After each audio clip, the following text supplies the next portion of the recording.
Hello, and welcome to my SEL Toolbox presentation.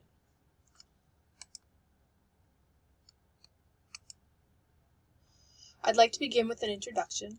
My name is April Osborne McGinnis. I'm not currently in a classroom, but previously I taught high school, grades 9 through 12, and I also taught at community college. For the sake of this presentation, we're going to be talking about students in middle school, grades 6, 7, and 8. So what we're going to talk about today is we're going to talk about tools a person can use to fulfill or accomplish the goals of social emotional learning. So we're going to talk about self-awareness, self-management, social awareness, responsible decision-making, and relationship skills, and the tools that a teacher may use if they wish, if they want to fulfill these particular categories. One of the things that is really, really important with SEL is making sure that you have a routine.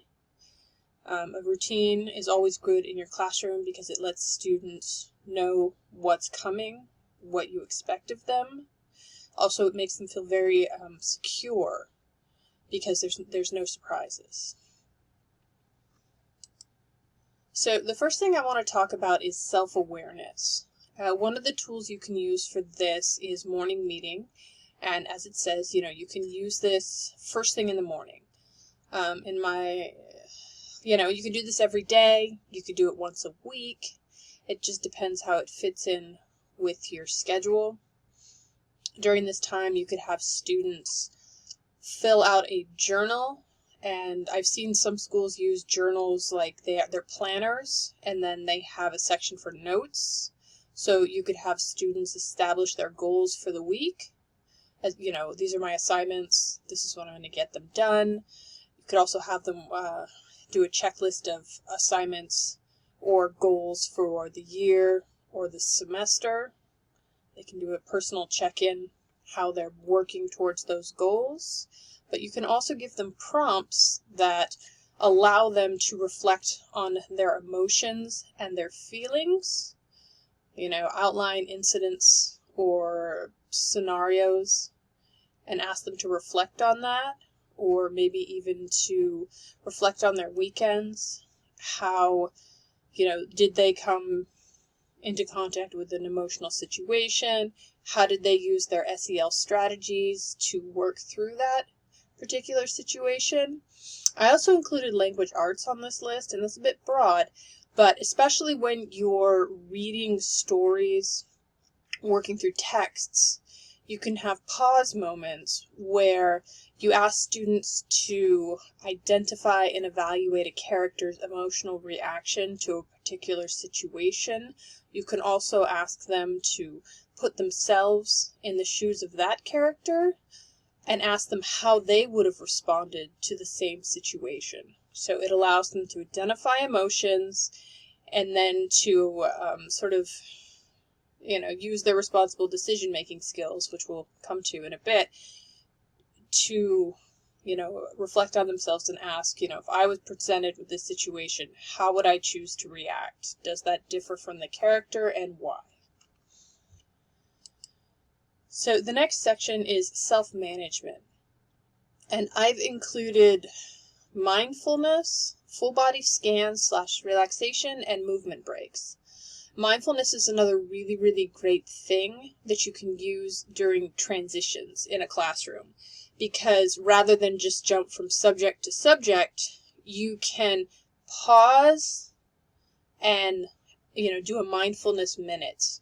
There was a thing I did years ago when I was teaching high school. It was called the 60-second fix, where when students would come into my classroom after lunch, break, another class, and we would just turn down the lights and we would go through a sort of a guided meditation for 60 seconds, and where they would not only practice their mindfulness, but they would also do a sort of full body scan. They'd relax their bodies into the chair, relax their arms, and then they would sort of scan their body, toes up, while doing 3-count breaths, and envisioning themselves in a calm environment, allowing themselves to feel what it would feel like to be in this space. And then after 60 seconds, they would come back to the class, having fully transitioned into the room, and then we would start with our lesson. Another thing I really like is movement breaks, and this is something you can schedule. And I worked with students who were in a continuation school, and a lot of behavior issues, a lot of behavior problems, but also they had a real hard time focusing for extended periods of time, so we would use movement breaks where they would be able to, work for 20 minutes and then get up for 5 minutes. They could socialize with their friends, they could stretch, there were parameters to what they could do. But another thing, it's like when you get a class where they're really good at self-management, when it's, independent work time, you can give them the option to take movement breaks whenever they want.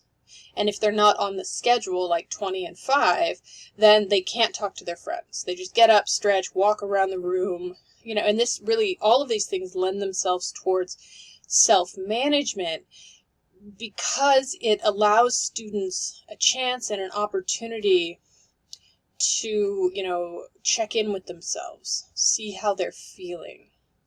It also, the mindfulness and the full body scan really helps students sort of take control of what they're feeling because, they're anxious, they're overwhelmed.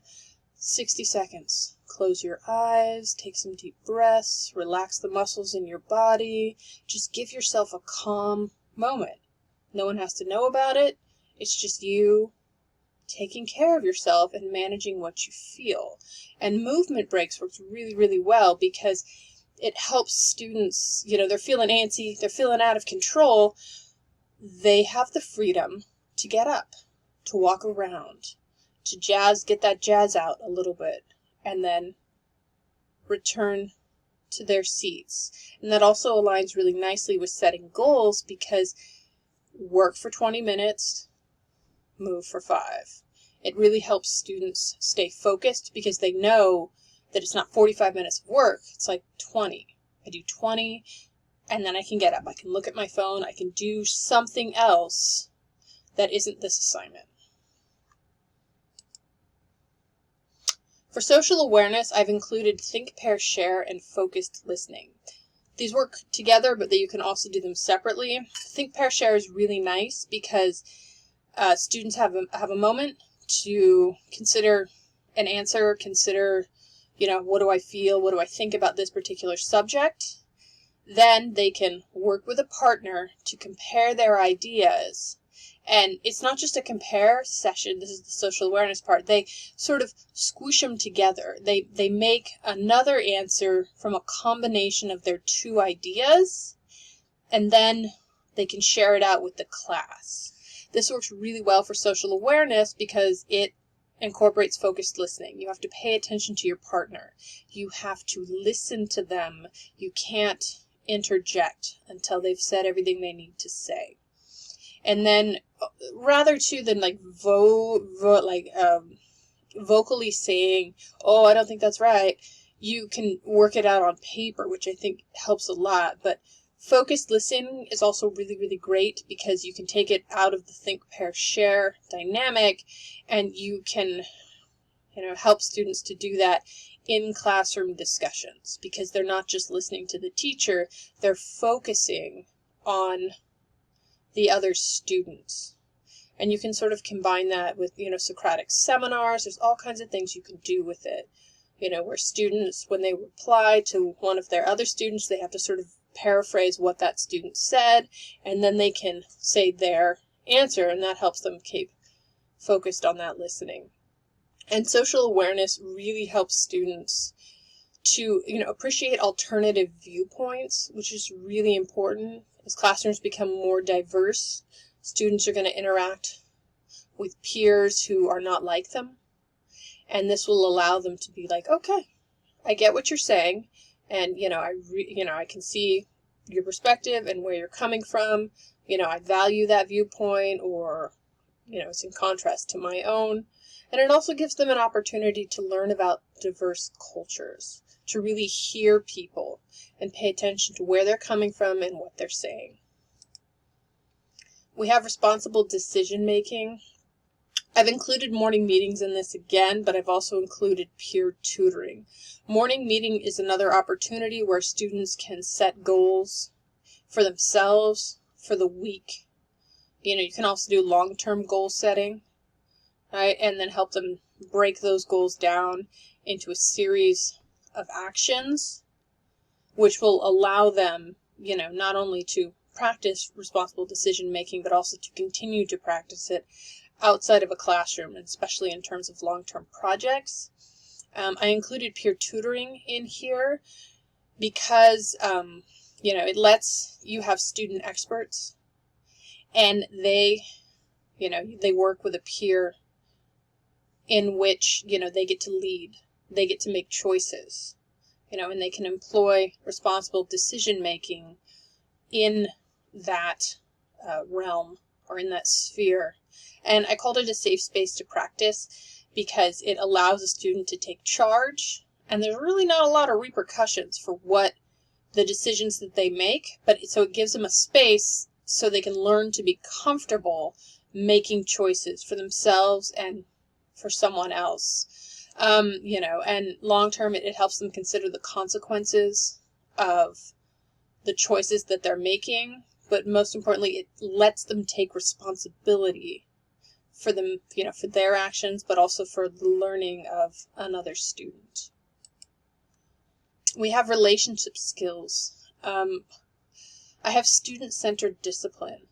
Rather than having students come into your classroom and just there's a list of rules on the wall that they're required to follow, you let them make those rules. What did they want out of their classroom? How did they want their classroom to function? It gives them a little ownership, but also it sort of establishes the parameters for the relationship they're going to have with you as the teacher, but also the relationships they want to have with their peers. I've included cooperative learning, so students working together to, maybe something as simple as answering a question as a component of the day lesson, or, it's something larger, a long-term project where students work together, create timelines, negotiate who's going to do what and what are the expectations placed on the person with task A, task B, and task C. And this all sort of ties in with project learning. Excuse me, my throat's getting a little, a little crutchy. So relationship skills are super important because they'll help with conflict resolution, in the classroom, but also in the outside world. It helps make productive group work skills, when each student has a responsibility to the other students. But ultimately, it also helps students, and hopefully adults, learn to seek assistance to solve problems when they can't do it themselves. So that's super important. And here's my reference page. I'll linger here for a moment so that you can sort of glance over it.